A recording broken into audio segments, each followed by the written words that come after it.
nagpapadalo sa ating pagganap ngayon because ngayon ang aking kaarawan.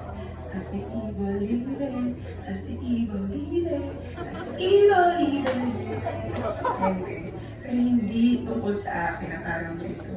Hindi sa inyong mga Encantadix na walang sawang ibigay yung suporta sa amin simula ng umpisa hanggang ngayon. Kaya lahat ng pagpapasalamat, lahat ng pagmamahal at suporta ay pinapalik namin lahat sa inyo. Napakaraming moments that I've enjoyed and nagpalakas sa akin bilang isang tao habang ginagawa namin ang taping for Encantado Chronicles Sangre. Pero isa sa aking paborito ay yung unang pagsusunta namin apat na sangre. Yung pagkakakilala ko sa kanila at yung pagbuo namin ng masayang kasama. Hindi lang sa aming apat, hindi sa buong staff and crew at sa lahat ng mga cast ng Encantado Chronicles Sangre. Kaya po ako ay nagbibigay ng pagbati sa ating lahat. Congratulations para sa atin. At sa huling linggo at nabibilang na araw, sana po ay tutukan ninyo at panoorin ninyo ang Encantado Chronicles Sangre. Binigay po namin ang buong puso, buong buhay para po sa show na ito, and we're just beyond grateful and blessed to have all of you guys support our show. Talaga namang, ito na yung huli. For now. Kaya po, maraming salamat. Mag-ingat po kayo at sana po ma-enjoy nyo ang event na ito without me. Yan, muli maraming salamat sa iyong pagbati ang ating pinaka-epal na sangre na gumaganap bilang Sangre Flamara na si Miss Faye De Silva. At saka pagbati na rin na maligayang kaarawan dahil birthday pa lang ngayon ng ating isa sa pinakaminamahal na sangre na si Faye De Silva. At para maramdaman niyo yung energy natin ngayong hapon at ating mga Encantadix, maaari po namin kayong i-encourage to use our official hashtag for today, which is the hashtag Sangre Finale Media Day. Muli, please use our official hashtag on all your social media posts for this morning's very special event, hashtag Sangre Finale Media Day.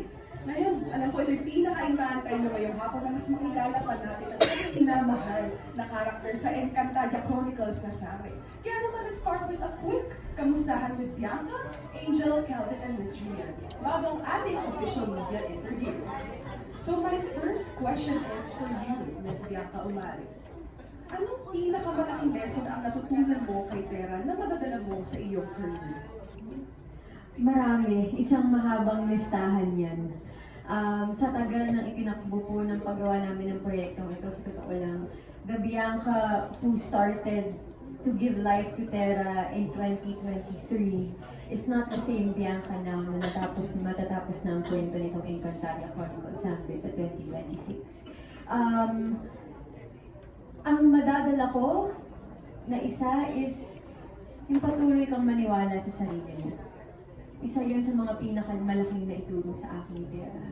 Kahit pa napapaligiran ka ng napakaraming pagsubok, napapaligiran ka ng maraming tao na nagdududa sa'yo, at napapaligiran ka ng isang mundo hindi mo alam kung saan ka papalagay. Ang pinakamabuting paraan para alam mo kung saan ka lugar ay yung sundan mo ang puso mo at maniwala ka sa sarili mo. Dahil dadalhin ka kung saan ka tinanghana.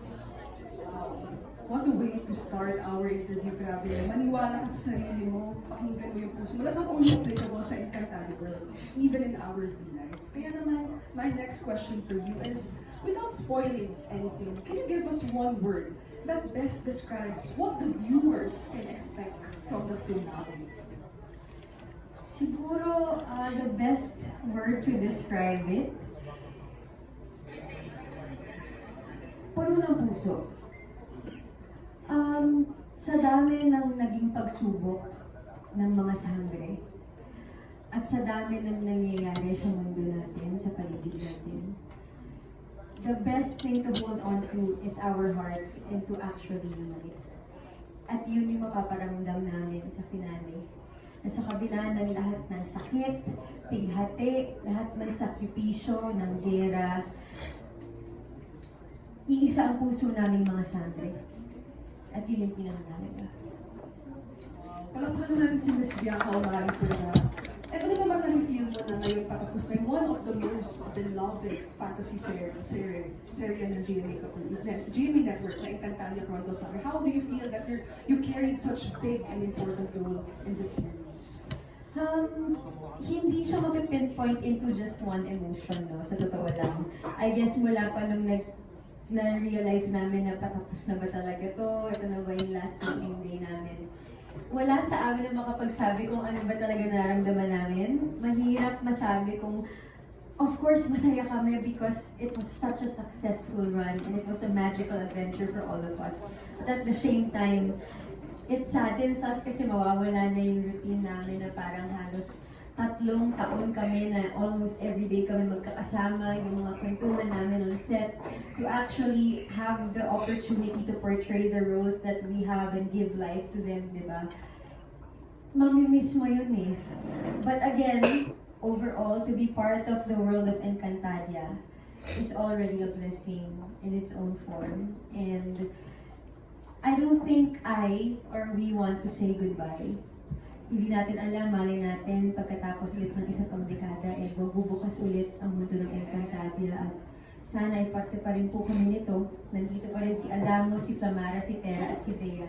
At of course, si Mitena. Diba? So, hindi ito pamamaalam. It's more, hanggang sa muli. Hanggang sa muli. Once again, thank you so much, Miss Bianca Umali. Now, let's give it up for Miss Angel Guardian ng ating Bea. Kamusta ka naman, Angel? How are you feeling? Masaya ako na nandito ako. Actually, medyo naging emotional kami dun kanina. Napanood namin yung teaser kanina. Kasi, actually today, hindi ko in-expect na masusuot ko ulit tong costume. And ngayon ko lang din talaga naramdaman na na-miss ko pala talaga. And it took a while to sink in kasi after yung taping na tapos na talaga. And na masuot ulit to, I'm just so happy. Hindi ko alam kung ito na ba yung last after 10 years, di natin alam, pero nakakatuwa na masuot ulit to, yung costume at makita yung mga paparating na mga episodes dahil talagang nakaka-excite. Parang deja vu yung pakiramdam na nandito ulit kami, nakatayo sa harap ninyo and we have another media con. So I'm just so happy and I'm all grateful. Yeah, para tinitaken ko lang ulit lahat. Alam mo, it forever lives in you, ang pagiging sangre Bea natin. Kaya naman ang question namin for you is, anong mensahe naman ang nais mo maiwan sa mga manonood mula sa journey ni Bea? Isa sa mga mensahe na gusto kong maiwan sa mga manonood sa journey ni Bea is yung kahalagahan ng katapangan at pagtindig sa kung ano yung paniniwala mong tama. Kasi napapanahon din yan ngayon eh. At alam ko na nakakatakot tumindig, nakakatakot tumayo pag maraming against sa'yo. Like sa character ni Bea, siya lang yung nag-iisang tumindig from Mini Ave ng mga lahi ng mga kalaban. And kailangan din natin yun in real life. Kailangan natin tumindig, kailangan natin tumayo kahit na nakakatakot. As long as naniniwala ka na tama yung pinaglalaban mo at tama yung paniniwala mo, huwag ka matakot. Yun yung natutunan ko kay Bea at yun din yung gusto kong madala ng mga manonood through Bea's character. Huwag kayong matakot. Napakagandang mensahe naman yan, ang ating sangre Bea. Kaya naman again, without any spoilers, give us one word tungkol sa isang eksena sa finale na talaga naman masyusyok ang ating viewers. One word. One word. Na masyusyok kami lahat. Huwag na mag-spoiler ang challenge. Pagbabalik. Yun lang, pagbabalik. Nasyok pa kayo. Yes. Pagbabalik ng ano? Pagbabalik ng ano? Yun lang. Meron ka bang mga mensahe naman sa mga Encantadias out there na mga fans ninyo na inaabangan ng finale? Siyempre, nagpapasalamat kami lahat. Buong cast at buong production ng Encantadia, sobrang kami nagpapasalamat sa mga sumusuporta at kumapit na manood sa Encantadia Chronicles Sangre. Umabot tayo ng ganito katagal dahil sa mga Encantadix natin. Kaya maraming salamat po at nalalapit na ang pagtatapos ng Encantadia, kaya sana yung po kayong bumitaw. Ako sobrang nakaka-excite yung mga mangyayari pa. And gusto ko rin na mapanood ninyo yun kasabay namin na mapanood ang katapusan ng Encantadia. Again, maraming salamat. Once again, let's give it up to our Sangre Dea. Maraming salamat. And now let's move on to you, Kelvin, ang Sangre Adamus. Ano-ano ang mga lessons na tutunan mo habang ginagawa itong serye at dala-dala mo hanggang sa last taping ninyo? Siguro yung natutunan ko yung palawakan yung kamalayan ko sa mga bagay-bagay. Kasi marami talagang pagsubok, hindi lang sa taping, kundi sa personal mong buhay na pwede mong madala sa set. Let's say, kailangan mo siyang balansihin habang nagtatrabaho ka, marami kang kailangan i-complete panandalian para maging balanse yung araw mo. Isa yun sa bibit-bitin ko sa habang buhay. Kasi ganoon din naman si Adamus eh. Parang natutunan ko rin sa kanya na buksan ko lang palagi yung mga mata ko. Tingnan, suriin at aralin ng paligid para mas maging sigurado ko sa mga susunod ko. Maraming salamat. And my next question for you is, again, without any spoilers, and mentioning names or characters, one word to describe yung isang character talaga naman yayanig sa viewers. What? Sorry? One word to describe yung isang character na talaga naman yayanig sa viewers, pero huwag ka mag-mention na any spoilers at any name or character. Anong one word kayo naisip mo sa character na to? Maangas talaga eh. Maangas? Maangas talaga. Yung talaga yung word. Meron ka pa bang ibang clue sa character na to na dapat abangan namin sa Kasi kapag finale? nakita nila yun, hindi nyo sasabihin nila. Maangas. Again, anong word yun, guys? Ayan, maangas. Maraming salamat, Adam, mo sa maangas mo sagot. And syempre, let's move on to Miss Lian Ramos, ang ating Mitena. Kung maaaring bigyan si Mitena ng isang payo habang hinaharap niya ang epic finale ng kanyang paglalakbay sa Encantadia, ano naman ito? I think yung best advice na mabibigay ko kay Mitena, the lesson that she really needs to learn is maraming mga bagay na nangyayari talaga sa buhay natin that can, cause pain, trauma. Not everything that happens in your life is a great experience, but you can't let pain define you. I think the strength of a person is really how they get past experiences like that. So, ayun, yun yung advice ko for Mitena. Don't let it define you. What a queenly advice, don't let pain define you and stop you. And our next question for you is, same with the other cast, without any spoilers, one word to describe ang magiging journey ni Mitena sa dulo. Ang masasabi ko lang for the final 2 weeks, Eraso!